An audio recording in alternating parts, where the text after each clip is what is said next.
You can't judge a fish on how to fly, and you can't judge a bird on how to swim if it's not built for that. It's just like any other sickness. I look at it, drug addiction, as if a sickness. Like, you don't get mad at people when they have cancer. No, right. You Ready? Truebs! Truebs! Hello, my Truebies! We back with another episode. So today I have one of my great friends here, Mr. Laplace, the Hood Shaman himself. And he told me this was his first interview.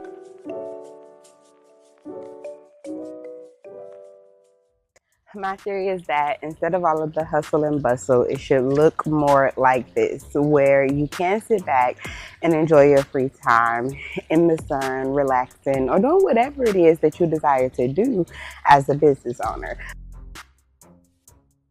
Excited nonetheless. How are you today? I'm in great spirits. I can't complain. It feels surreal, but I feel great.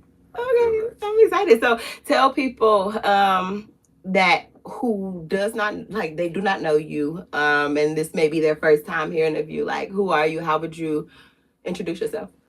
So I would introduce myself simply as me. I am who I am. So I'm Laplace first and foremost. I come from the inner city. I grew up in the Union Miles area. I'm a big advocate for children in foster care and people who look just like me. I'm an advocate for my people, brown, black, indigenous people. And that's who I am. I'm just an advocate. I'm a speaker. I'm a leader. I'm a creative. I'm an artist. I'm a inspiring. I'm a breath of fresh air. I'm all that. I'm a chief. Like a lot of my people say, like big chief. You know how they call me a chief. One of my elders, one of my big bros, he called me a chief. So that's who I am. I am that. I'm that voice that a lot of people look to in the community for inspirations, for thoughts, for advice, for wisdom, for insight. That's who I am, and that's what I reflect, and that's what I continue to embody. That's what I am. Oh, okay. Intro, Mr. The Hood Shaman. I'm excited to dive into some of those things. Like you talked about just upbringing and like being a part of the foster care system and things like that. Let's kind of take it back a little bit about like your roots, your family. Date back to like Louisiana and things of that nature. So can you tell me a little bit, like, how has that family background influenced you on this journey that you're on right now? It influenced me on this journey just simply by, for a lot of kids or people who grow up in the foster care, a lot of times when you stripped of your identity, you don't have nothing to cling on to. A lot of times you searching for their identity. You searching for, like, who am I in this world where you see a lot of people with their families, their mothers, their fathers, their grandparents. So when you don't have that direct connection to your lineage, you almost like Finding Nemo. You trying to find your way back to who you are, or to your source, essentially, because the root is what the most important. It's the thing that grounds you, right? It ain't the branches, it ain't the tree, it ain't the stem, it ain't the base, but the root. It's the root. So when we think of family tree, it's that. It's the roots that then stems to the that gives nutrients to the branches and the rest of the tree. So essentially finding my lineage as I became an adult, it has been very refreshing and empowering, because I always knew that I was powerful. It was in my name. My mother, before she passed, even way before she passed as a kid, she never played about my name. She was specific as to how you pronounce my name. What does your name mean? My name means so to my understanding, it means, I never got that deep as to what it means. I know she told me what it means, but I'm not sure if that's true, because my mom, she had her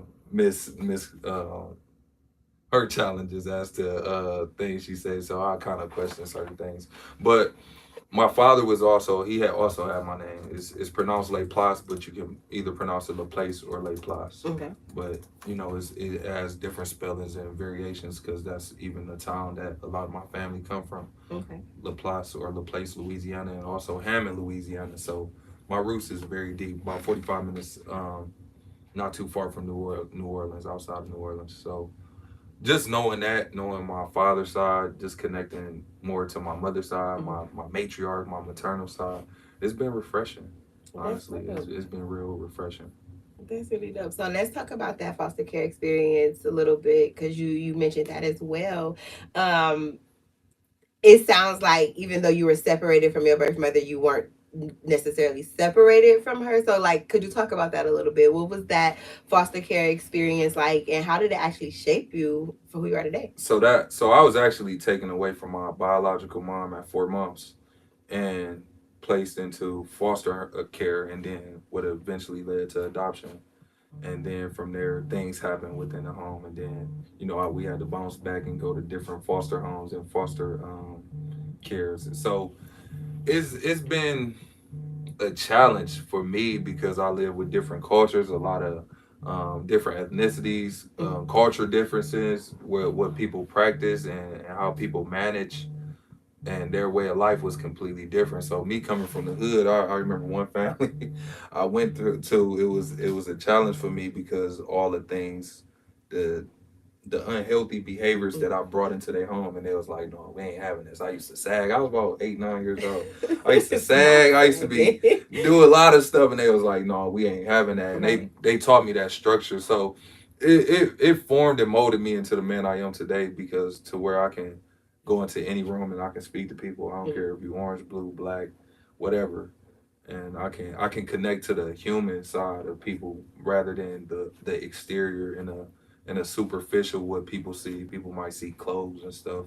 So I got so many experiences going back in the foster care. That's such a loaded question that I have to probably approach on another time too, because Okay, it's no, a lot. we can move on from it. And before we move on from it, is there one experience that stands out in your mind that like helped shape you on this journey of like healing essentially? I would say one experience was just my siblings being split and separated. Okay. It just it left that impression on me. Like I have to be the one to help my family heal, like and reach their higher self, because I live by something that goes by like, if not me, then who? Mm-hmm. And it was when we was my sister and my youngest, my baby sister, we was in the Jane Edna building, close to downtown. That's where foster care intake and our social worker and everything. And just being left in that cold facility at night, and just having to figure out like, damn, where the hell else we gonna go? And I'm about 7, 8 years old at the time, and it was a scary feeling, and it was a feeling that I feel no child should ever feel or go through, but it's a reality for a lot of children. And that's just something that's always moved on me, and I know forever will be a part of me because it's my story. Mm-hmm. It's That's my life journey. That's my life path to continuously advocate for people who don't necessarily, who can't necessarily advocate for themselves, and who don't always have that backing, who don't always have that support. So yeah, that's just one story amongst many stories that I have. And I think that was a perfect segue into my next question, which is like, and I feel like you kind of answered it, but you may have more you want to add to it. Just that thing of like what led you into maybe I should have asked this in a different way, but like what led you into just this like healing process, medical, like medicinal things of that nature. Like what led you into that? What sparked that? What made you want to go out and say, hey, let me heal my people? So, all, Holistic medicine. so I would say, I remember a specific time where my adopted mother, she, like I was about 16, 17, and she stopped me one day. When you a teenager, you just moving about, I'm running in and out the house. But this specific day, I was washing down in the basement, and she pulled me to the side, like, "Why don't you think about being a doctor?" And she was like, "You got the hands," because she'd been in the medical field for over 40 years, so she been around doctors, she been around surgeons and different people. So when she said that, it didn't click to me. I'm like, a doctor, man, I ain't no damn doctor, and I just kept it pushing. I ain't tell her that, of course, Okay. but like, I'm like, a doctor. I thought it was like girly, like from my misconception. Mm-hmm. I thought it was like something just women do. I was like, I don't know, men really be doctors or nurses, but that was out of my ignorance. Mm-hmm. But now I'm learning, it's men, male doctors, it's male nurses, it's male, et cetera, et cetera. So that was one thing, the seed she planted, Mm-hmm. and I feel due to her planting that seed, I never forgot that I have the potential to be a naturopathic doctor. I don't want to be an allopathic doctor or Western doctor, but a holistic doctor, somebody that studies and knows the body, not just the body, but the mind, soul, spirit, and beyond, and to continuously learn, to practice, just like doctors practice, and they get these certifications and recognitions. I will be a doctor in the naturopathic world and a holistic world. So under practice, continuously learning, continuously dedicate myself to research and those who are in the field and have studied before me. So yeah, that's one of the instances, one of the memories that I had to be a doctor. That's really amazing. Now, is let me ask this: what does it mean to you to break generational curses, and how does the holistic medicine piece tie into breaking those curses? So I can think of specific instances of being little, and when you go for your checkups, doctors ask you what run in your family, Mm-hmm. and it's such a taboo, and it's such a weird approach to things running in your family. Is not running in your family, but more so the habits that your foremothers and forefathers had. Like, what did they eat? How was their eating habits? How did they exercise? Mm-hmm. Were they off hard drugs? Were they addicts? Were they addicted to anything? And in my case, my mother she was an addict. Mm-hmm. She the epidemic of crack cocaine hit my family as well as a lot of other brown melanated indigenous families here in America. So, I happen to be one of those people that was impacted by that. So that's what really came full circle for me, Mm-hmm. that made me really want to heal, because I'm like, my mom, she wasn't able to see me get to this point. She died in 2019, February 20th, 2019. And it's like she didn't get a chance to heal herself. And she died from a massive heart attack. So me along with my other siblings, some of my other siblings and family members, we seen her last in that state where tears was on her face, and we seen her in the room, and it was heavy. Mm-hmm. And it was still something that, like, a vision that I never forget and that I hold on to. Like, I have to be that one to heal my family. I have to be that one to heal my lineage. So by default, she lives through me. With all the things that I bring to the world, the knowledge, the information, the insights, and everything else.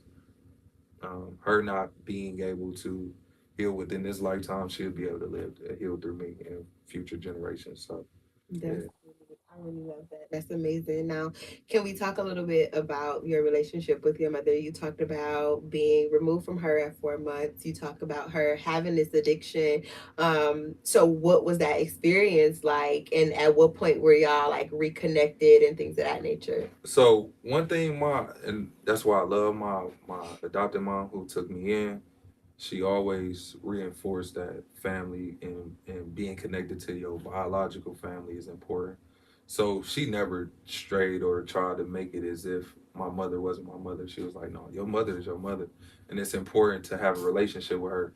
And I remember times going over my mom's house. She stayed like right around the corner from 110th and Woodland. And I used to hate going over there. I used to hate going over there. My mom she used to leave the sloppiest kisses, and she was just like yo standard like mom that was just like figuring life out. But Mm-hmm. she also had her hardships and her challenges. So me knowing that it was, I have so much grace for my mom versus a lot of other people. Mm-hmm. I tend to have a more understanding as to, like, damn, mom, she went through some shit, things that I necessarily couldn't grasp or internalize being that young, because I'm just thinking like, damn, you gave us up. Why you give us up?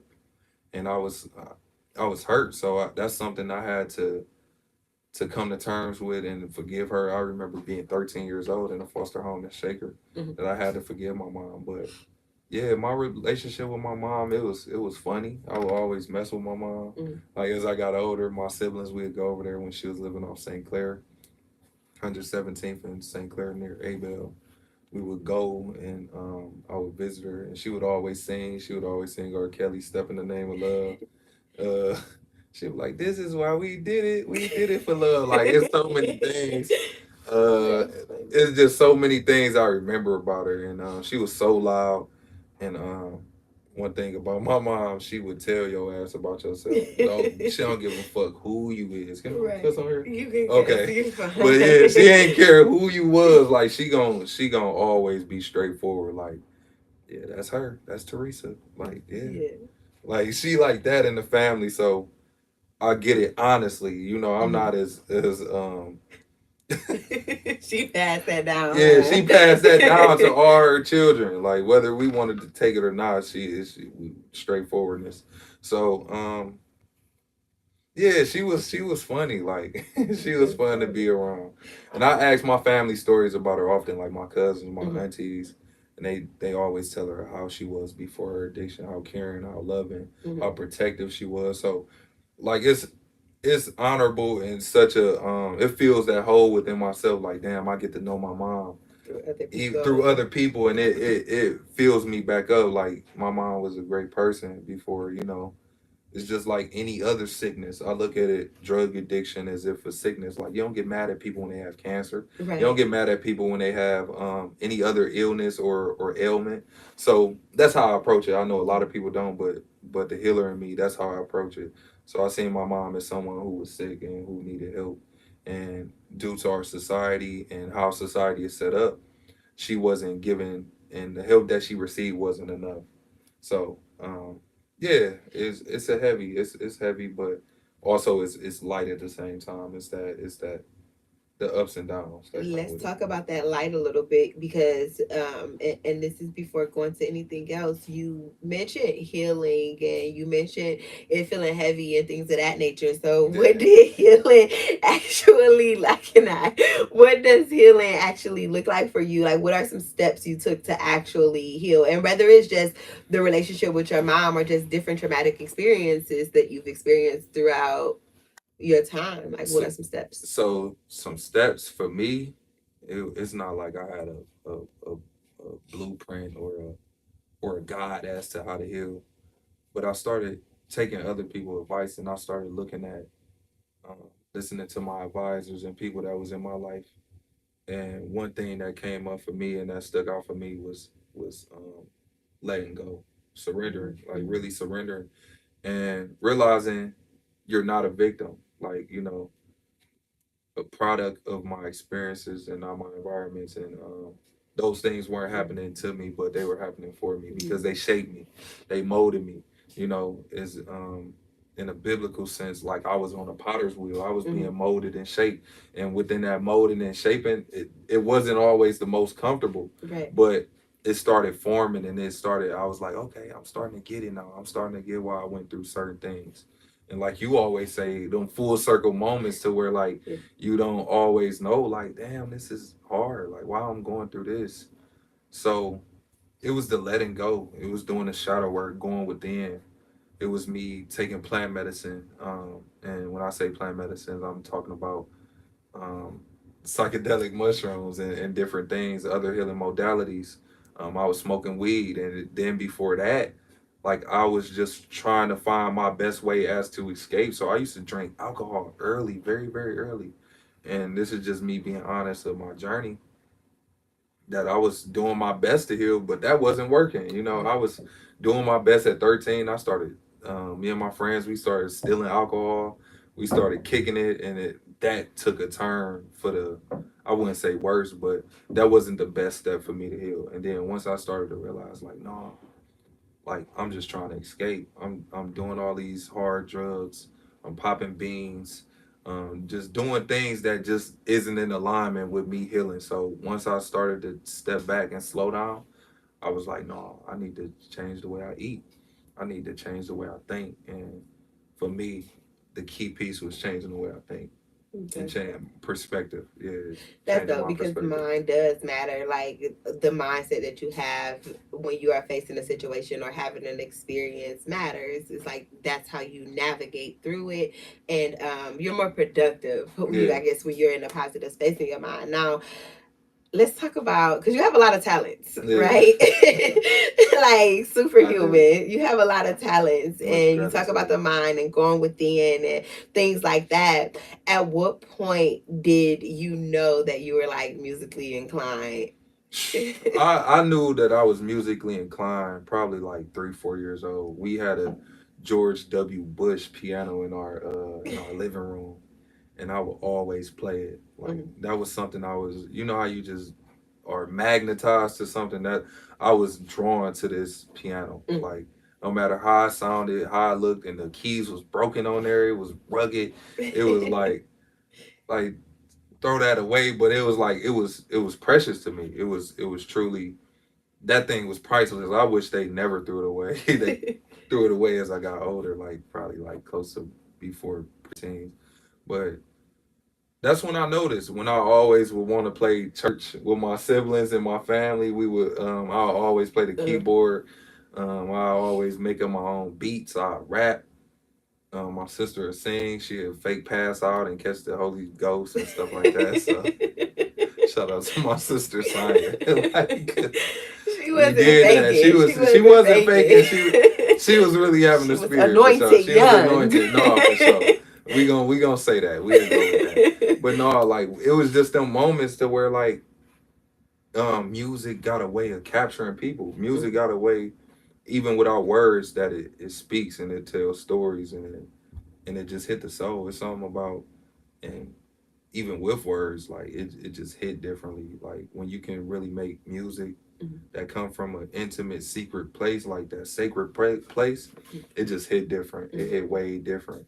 It's like listening to your favorite song. You can listen to and it'll get you through anything, No, for and it'll real. get you literally through anything. Your No, day for could real. be in like so horrible, like shitty, and like Yeah, you listen to the right song, and it'd be like, damn, that's it. that what I was going through don't matter. It's like that dopamine, that adrenaline. It just give you that high feeling, that ecstasy feeling. So yeah. Yeah, no, I can see that. I remember this one experience specifically. Okay, don't judge me. Y'all don't judge me either. So, I was okay. So I was in like I had to be placed on a 72-hour hold in like Yeah. a mental facility and Yeah. things like that, right? And I remember the whole 3 days that I was there, I kept singing "Ride Waves Tomorrow." That I'm gonna make it to tomorrow. Yeah. So it's funny that you say that, and so that was actually perfect segue into like how does music play a role in your healing journey as you're progressing? Music plays a pivotal role. It's not the biggest role, but it plays a huge role because music is what got me through. And it's like a form of me honoring a modality, uh, a tool to help me get others through. It's like passing along the torch or the baton. Like this is what helped me. Yeah. So sharing that, and sharing even the deepest parts of me to the world, and to like my inner circle, and people that I enjoy and I love, my tribe. So music has really helped me a lot, and I thank the spirit for music, because like I wouldn't know what life would be without music. Like music is beyond powerful. Music is it's so many things. It's like it's music and poetry. It's music and the birds. It's music and tapping on the beating on the table. You know, being a kid at the lunch Yeah. table, beating and Oh, making you was beats. one of those Yeah, that I was one kids of that them. had the pencil when I you was was. definitely one of them. Like yeah, I was one of them for You sure. was one Like of I was them. one of them. Like Classroom, yeah, lunchroom, lunchtime. Yeah, anywhere you it's could it's get a thousand pencil marks on the it. table. I was definitely one of them. So it's just like in us naturally to be Uh-huh. drawn to the beats, to the 808s, to the bass. Like it's symbolic to the beat of life, to that heart rhythm, that heart chakra space of living, of, Mhm. of surviving, knowing that Earth has its own resonance, Earth have its own beat. You know, everything in nature has its own rhythm. It's life force signature, and that's what I carry through life of knowing. You know, even when you go to the doctor and they hook you up and they you look at They're that looking at your monitor, vibrations. it's a vibration. It ain't just flat line. It's like Mhm. you got a rhythm, you know, when they Right. check your vitals just to show that you living. Also, I could really be a vibe in real Yeah, life. like a real life vibe. Like in essence, like you really is. Like you a Okay. real life vibe that when you see that, you know, I consider it like my natural metronome with a 1, 2, 3. Like it's that Right. natural beat of life. So yeah, I carry it with me everywhere I go by default. Dope, dope. Now let's go back to childhood, Laplace, for a second. Laplace that loved these Tonka trucks and things of that Yeah, nature, right? And then you've grown up to just like love these ATVs and like riding ATVs and yeah. things like that. Like, let's talk about those. How does those things play a role in your life, and what even got you intrigued into both the Tonka trucks and ATVs? So as a kid, I remember being little and always being drawn to those was the toys we got because like my mom, she was older. She grew up in the South, so a lot of the toys, whether she bought them brand new or like from secondhand store, she would give me these big metal Tonka trucks, cranes, and then was my toys. Like I would put the action figures, the superheroes on them, and I'd play in the living room. So that was my another form of escape. That take me back to my inner child. So when I think of being my like stirring up that inner child or me reliving that inner child, is like now I get to be that person in real life, like to where Right. like I can drive trucks now, I can do certain things now to where like that was just all imaginary. You know, now I have friends that's in construction that got their own businesses. I started my own business, and like I've literally manifested so many different things just off of those little those not little beliefs, but those seeds that was planted from my Right. mom, and also the ATVs. I remember on weekends we will watch what was it? It was like the BMX, the dirt bike, and it was like the motocross. I will always watch motocross. So the stunts, the flips, the monster trucks, that was always my thing because like I was always the outside kid. And that's what would come on TV when you ain't had cable. Shit, you gonna watch songs. So that's Like what I this, what was I took that that's what to. I took to like on WB 55, like and you know in the basement cousins over we'll be watching monster trucks or wrestling, and that was always something that you know that I held on to because it's always been interesting. So it grew into me riding bikes. It grew into me being in the hood riding bikes or in the country wherever I'm at. Right, wherever I'm I'm at, gonna I'm gonna get ride a I'm gonna ride a bike. bike. Trust me, I'm gonna find a bike to ride, whether it's a pedal bike, a motorbike, ATV, dirt bike. I'm gonna find a bike. No, So that's dope. Now, you also to go from Tonka trucks to actually being a certified contractor. Like, yeah, a lot of people don't know that you're great with your hands. Like, yeah. you're a builder and things of that nature. How do you balance all of these different skill sets or professions? And like, what is that? How does that show up for you? I balance it by wherever it's needed, I flow in. And once it starts to become too much or I feel like it's overwhelming, I take a step back and I'm like, well, what do I want to do? You know, it's just like the story of God giving a person the many talents. And you have to be a good steward of those talents. You have to safeguard them. You can't take them for granted.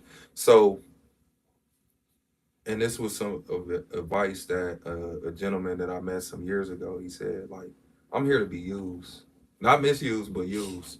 So whatever that spirit the Most High has bestowed upon me, I want to leave empty whenever it's my time to leave this earth. Like, I don't want to have nothing left in me to where like if God, the Most High Spirit deposited within me, I want to like release it. Like I want to share. Like, okay, this how you build. Okay, this how you ride ATVs. This how you hike. This how you draw. This how you write a song. This how you pour out whatever it is. And it's expressing those art forms through different things. It's expressing expressions of self through different what we call careers, paths, um, through different ways and different mediums, because that's all they are, just different mediums of service. Because that ATV rider might be that kid's superhero. Like somebody said before. I don't know who quote it is, but all superheroes don't wear capes. Okay. So yeah. That makes sense. So let's talk about the community garden a little bit and how all of these things shift over to you now, creating a space, because it sounds like you're not tying yourself to one thing. It's like, no, I have multiple skill sets and I'm okay with using all of them, and I don't have to put myself in a box because of anything or with the world things. And so now you are on this journey to start a community garden, which all ties into you healing and spreading love and just essentially releasing what the Most High has deposited into you. So what stemmed the garden? What does that look like? How do people support it? Like, let's talk about that for a little bit. So the garden, I created the garden for the simple fact of we need to be self-sufficient. We need to be self-sustainable. We need to be not just consumers but producers. When I look back, and we collectively look back at our elders, even 100 years ago, 100 plus years ago, 1921, we had over 96 million acres of land that was utilized and cultivated specifically for agriculture, for growing, for medicinal purposes. And a lot of our grandmothers and grandfathers, they tended to their gardens. And it's like nowadays, it's like people are so accustomed to a certain way of life to where that's no longer a priority. And I remember growing up as a kid, like a little one, and living in different areas, different cities, communities. No matter where you went, like you could find a pear tree, you could find peach trees, you can find.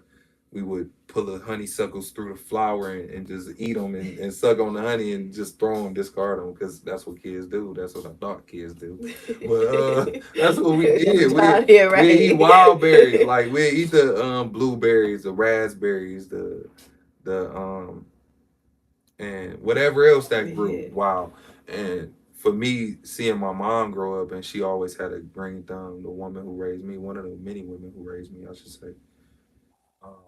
She had her own garden. And even though I thought it was like girly, like I don't want to be in a garden, it's important. It's beyond important. And that's what inspired me to start my garden. What's your vision for it? My vision for it is to be to bring equity back to our community, to bring beauty, to realize that you don't have to go super far. You don't have to go live in these suburban areas. You are the suburb. It's you. And it goes back to what you and I have talked about many times before. A lot of times we see value outside of ourselves. We look at everything but us. It's like, why can't where I live or where I grew up at be beautiful? It's and it goes along the saying, the water is green wherever you water it. Wherever you water it, it's gonna be green. If you don't water it, of course your grass you can't complain about your grass not being green. So, and not just water it, but nourish it, like sustain it. And that's what we need to get back to collectively, sustainability, to where, like, if anything was to happen, catastrophe, a lot of people don't have anything stored up for not even a week. If the refrigerator go bad, what's your backup plan? If do you know how to jar things? Do you have backup water supply? Do you know how to filter water? It's all these survival skills that we wasn't necessarily taught. And even if our grandmothers, grandfathers had this knowledge, whether they served in war, Vietnam, or whatever, however they came across this information, it's a disconnect to where we don't know these things. So it's important to get back to these things collectively, because it's important. Anything can happen. We see instances of Katrina now, tornadoes happening all over. It's just like calamities continuously happening. That's not to be a Debbie Downer, but things happen all the time. So, and it's that proper preparation prevents poor performance and things of that nature. Now, you did use the word equity, and so I am curious to know, what does equity look like for you in that space? Coming back full circle from the a conversation you and I had and another sister.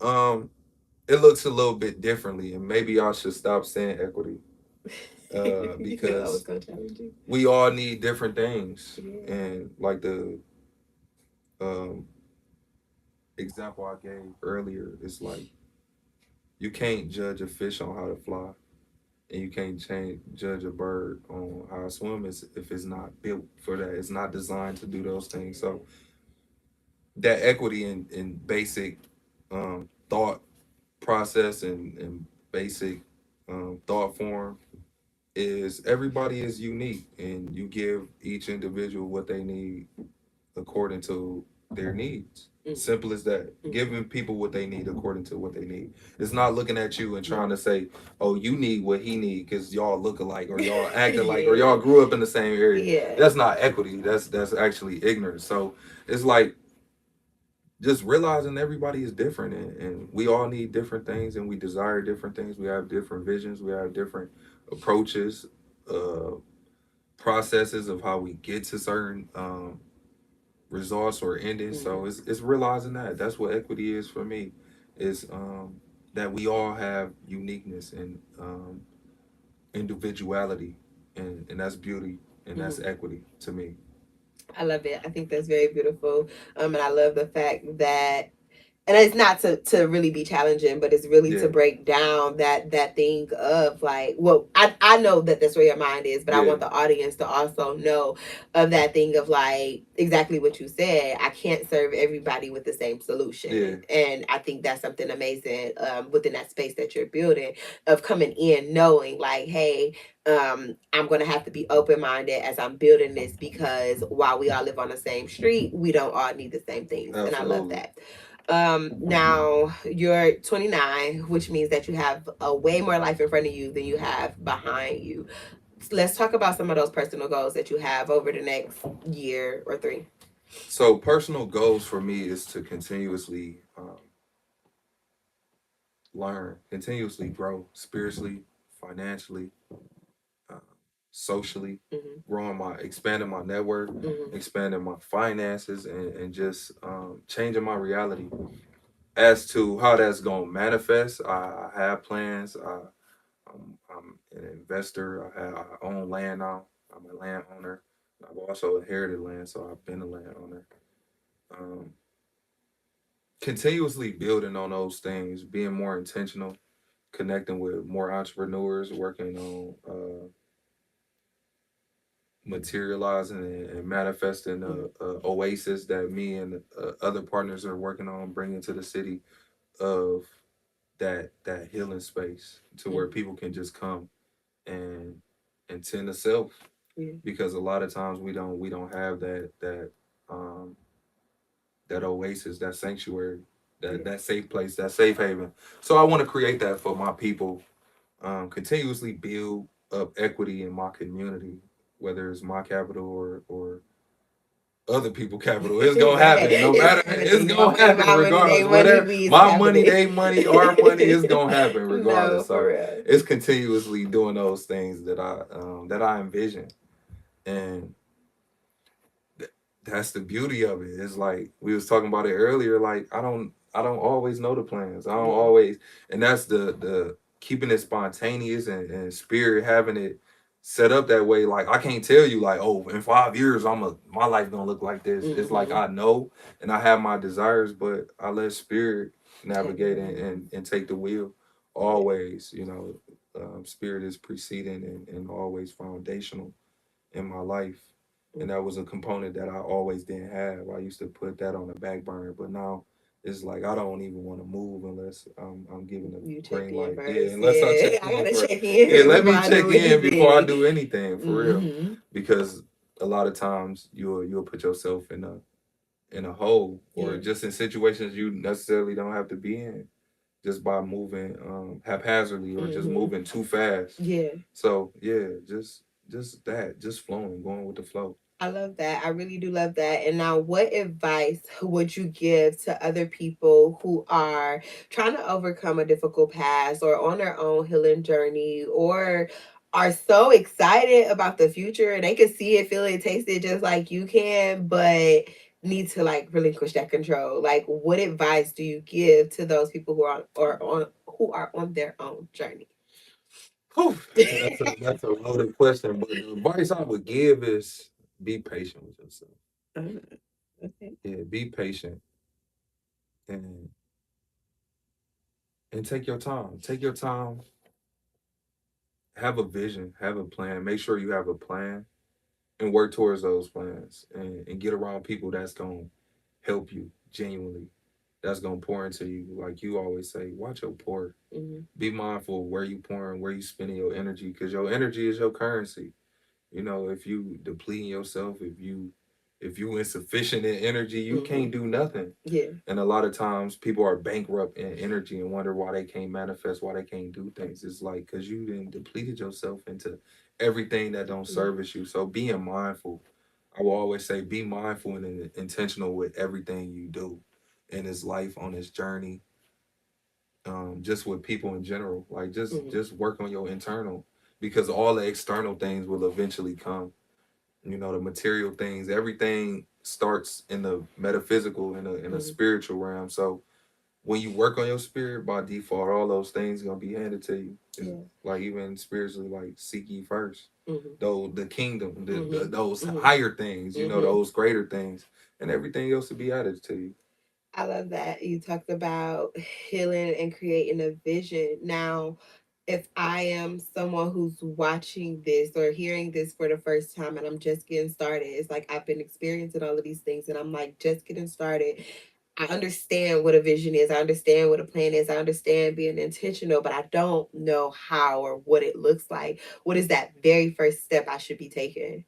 Visualization. Imagine. Okay. Oh, that was a really great Yeah, answer. visualization. That's what came to me. Is like the Yeah. same way you would draw a picture, just draw the way Yeah. you want See your it. life. Yeah, draw the way you see it. Yeah. With Like even the without intention of words, saying the it. easiest thing to see to do is draw. Even if you got to do stick figures, like draw that car, draw you driving that car, draw you happy in your garden, draw you Yeah. like you don't have to have words for that. You Yeah. know, and then you can continuously add to that picture. Picture, like they say, pictures speak 1,000 words, because like you can see so many different things. You can put the birds in there. This bird might be symbolic of your mother that passed away, or your grandmother, or your grandfather. So, and then when you ask the author who created it, what do that mean? That mean like, oh, I'm just creating.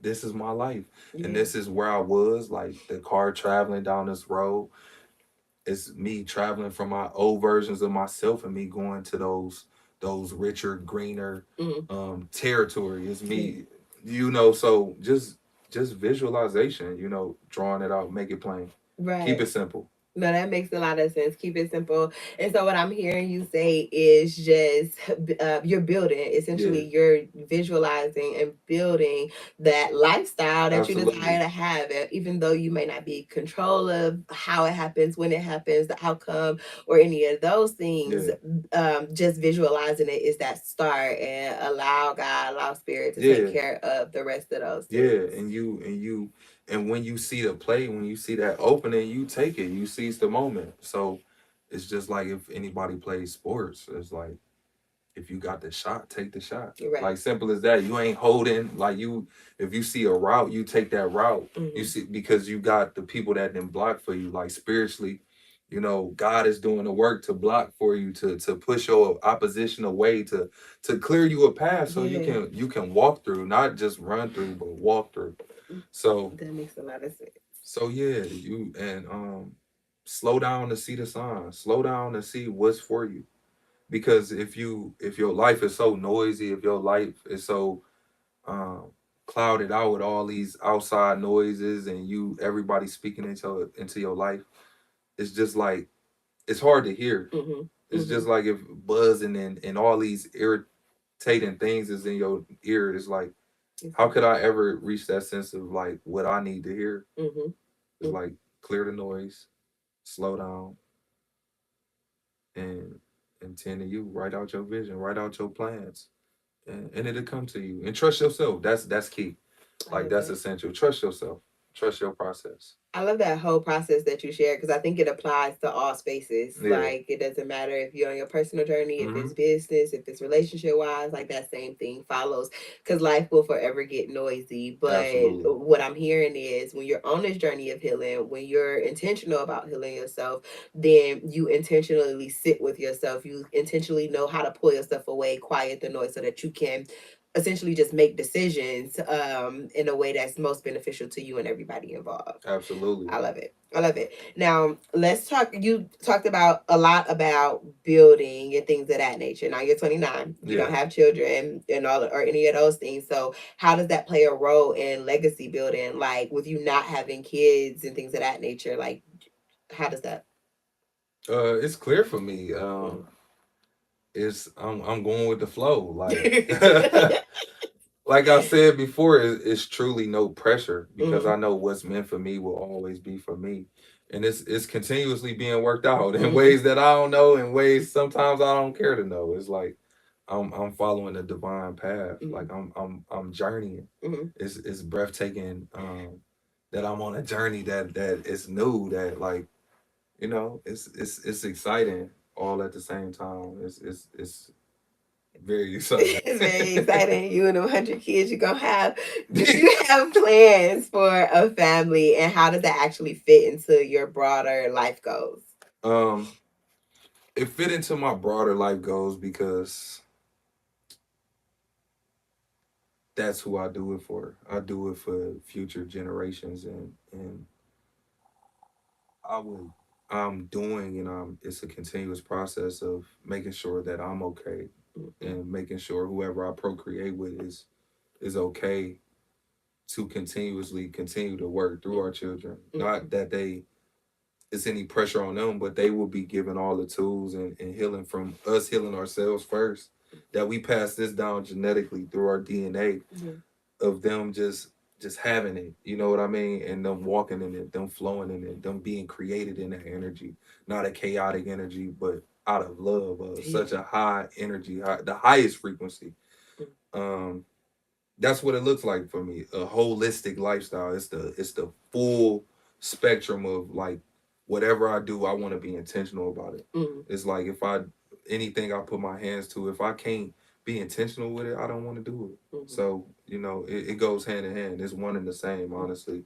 My legacy, my life, my mission is all one and the same. It is they don't deviate or they don't contradict in no way. You don't take one mask off to put another Yeah, one on. It's like exactly, this exactly. just I am who I am you. in all spaces, and it's took time. It's took work. It's took purging. It's took like days of me crying, breaking down, being frustrated, being broke, being all those different things that come with really you being stripped of who you think you are. I like that you said who you think you Who are you think you are. because a lot of times I think that people develop this idea of themselves based on environment, society, and outside opinions. And so what I'm hearing is that being intentional, taking that journey, sitting with yourself, it teaches you who you Who are. you are. And once you identify that, you can't be stripped of it. It's you just have to learn how to navigate or show up as that at all times and in Show up all as that at spaces. all times. Exactly. Because it's like what they say, it's in you, not on you. It's in you, not on It's you. in For you, not sure. on you, for real. And it's That's a real like thing. nobody can ever strip you of that. Yeah. It's like certain life lessons and certain things that you go through that is so profound that it carries you throughout lifetimes. Yeah. And that's the energy I want to be in. I want those lessons. I want those type of that impact to where it's Right. like when you meet this person, they energy speak for themselves. Like Right. what they do speak for itself. And just continuously being that presence, that energy, that life force embodiment of greatness. Yeah. Yeah. No. Now, if I'm someone who's watching and I'm like, oh damn, I love you. Like I want to support. Like, what does that look like? What does that look like? How do I support? Where do I follow you? How do I show up and help? So my social media is the Hood Shaman. That's my Instagram handle. And I'll be changing my Twitter handle to the Hood Shaman as well. But currently my Twitter is Laplace, Mhm. and actual is ACH_CHOO. But I'm an in-person person. Like, if Pull we up on align, me. we align. Pull up on me. Find me. Right. Find me. But yeah, those are my handles publicly, and I'm working on my website. I'm working on some other platforms to continuously reach people that are intentional about their healing, their growth, and continuously put my face out there, connecting with influencers and great inspirations like yourself, and the great honor of being on your platform, and just being my first interview ever. So thank you so much for allowing me the space and the time, and just the energy and the great depth that you go to dissect and to dive into whoever you're interviewing. So I thank you for real, like, for being who you are. For And sure. just, I give flowers the same way you give flowers, literally and figuratively, and in every manner. So I'm grateful. But that's how you reach me. Reach me in spirit too. Get you in Send them spirit too. yeah, send them petitions up. But That's in a position. I'll yeah, pray for me and I yeah, come your no, for way. real, no, for real. You're Manifest me. funny. Now, is there, before I close this out, is there anything that maybe I didn't ask, or maybe you wanted to like get off your chest, or just let people know about you, your journey, something you may be experiencing, any of those things? um, One thing I want to express is that the journey is the journey, and the journey looks differently for everybody. Mm. And a lot of times we rob ourselves of our journey and our path by looking at everybody else's, or how they think everybody else's is so awesome, and theirs mind born, and woe is me. It's all perspective. It's like it's Okay. yours. That's the hand and the cards you were dealt. So find a way to play with them. If you felt work that hand, like, for real, like, work your hand. And it's like, just like if you talking to somebody, you have to Right. work your hand. Right. And when you socialize, and whether it's on social media or in person, you have to find a way to reach people and connect to people. And the best way that I find ways of reaching people and not stepping outside myself is being myself. Like, speaking on who I am and my experience, how far I've come, the good and the bad. Because a lot of people publicly, they only emphasize the up, the good, good, good. I can talk about the times I was at my lowest, suicidal, admitted in psych wards, like, so many different things. I'm not ashamed of my journey. You know what I Right. mean? Like, um, seeing my friends get shot, being in and out of foster homes, sleeping on floors, sleeping, sometimes being homeless, wearing the same clothes for a while. Like, it was a time I slept in one of my friends' kitchen because I didn't want to get bit, like, by, like, just, the bugs that was there. But that was the space that they allowed for me to stay. So it's things you never forget on your journey. You know what I mean? Like, yeah, it's things you never forget. Like, never lose who you are in the sense of the world trying to mold you and create you into some carbon copy, or just some replica, or um, A a robot. bot. Yeah, a bot, a robot. Yeah, that's the perfect term, because, like, we not bots. We are individuals, Mhm. and great minds and great energies. Excuse me. Yeah, we're meant to be phenomenal beings, light beings, star seeds. So I'm currently working on my clothing brand. I'm working on my mushroom business. I'm working on. I'll be certified this year as a mycologist. That's someone who studies and explores the mushroom world. So I'm looking forward to connect to different people in that world. Like Paul Stamets and Dr. B. Serious, and some other people within the metaphysical and the physical world of mycelium and plant medicine, and the Yaqui awakens, and just my sister, my family, and my tribe, just continuously changing the world through the knowledge and the insight, and me walking in, sharing my journey of the Hood Shaman, because that's who I am. I'm the Hood Shaman. I love it. I'm so proud of you. I Like, you should be appreciate it. proud of yourself, but I'm extremely proud of you. And I'm honored that you allowed this space to just like share who you are with the world. I think you have a lot of amazing qualities to offer to anybody who gets access to you or get to experience you in any way, shape, or form. And so I'm definitely appreciative of you just taking a moment and Much like gratitude. just sitting with me and having this conversation and allowing me to like be in your business. Be in my business. Because I be in your business. You be in my business. But I appreciate, you allowing me the space to be in your business because I think that you share so much that the like a person watching can gain from. Yeah. And it's like even connecting with you, that's a space that they can build in. And so thank you. Thank you for allowing us in, and thank you for just coming up authentic and being your authentic self and like really sharing that. So yeah, no, I'm Gratitude. Much grateful. gratitude. I'm grateful as well. So Truebs, this was another one. We just wrapped up a really amazing interview with Laplace, the Hood Shaman himself. If you have not already clicked out and followed him, supported, like, comment, share, any of those things, make sure you do so now.